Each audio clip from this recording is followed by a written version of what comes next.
Kalau korang nak jadi seorang yang kaya, nak ada banyak duit, korang wajib baca dulu 3 buku ni. 3 buku yang saya akan share ni sangat berkesan sebab dia akan ajar kita strategi-strategi yang praktikal. Strategi yang mana kita boleh apply terus dalam kehidupan seharian kita untuk menjadikan kita seorang yang kaya dan berjaya. So first, buku Think and Grow Rich. Dalam buku ni, dia bukan setakat ajar kita cara nak mempunyai mindset orang kaya. Dia ajar juga kita secara detail apa yang kita nak kena buat untuk menjadikan kita seorang yang kaya. Contoh dalam buku ni, dia ada ajar teknik untuk aktifkan minda bawah sedar.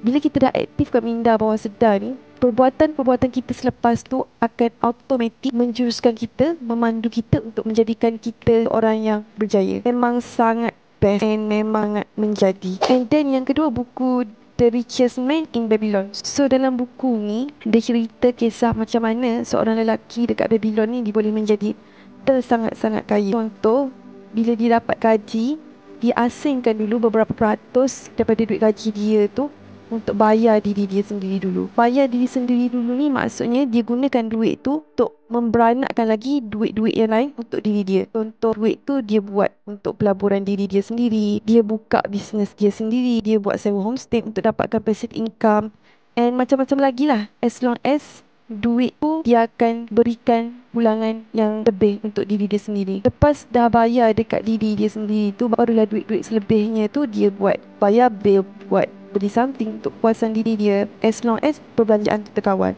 And then the last one, Feel Good Productivity. So buku ni dia ajar kita untuk menjadi seorang yang produktif. Salah satu cara untuk menjadi seorang yang produktif, motivasi sahaja tak cukup. Kita kena create suatu sistem, suatu struktur yang kita boleh follow supaya apa-apa yang berlaku pun dekat diri kita, kita tengah marah, kita tengah sedih, kita tengah serabut, kita tetap follow sistem yang kita dah create tu untuk achieve something.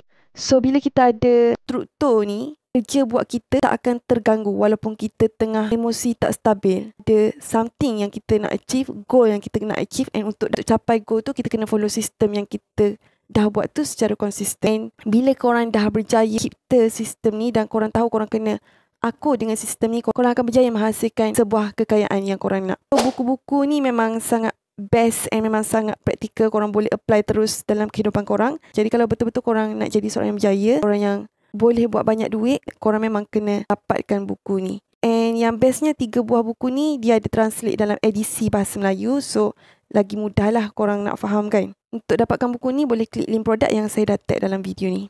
And kalau korang terpaksa pilih satu je daripada 3 buku ni, korang pilih yang ni.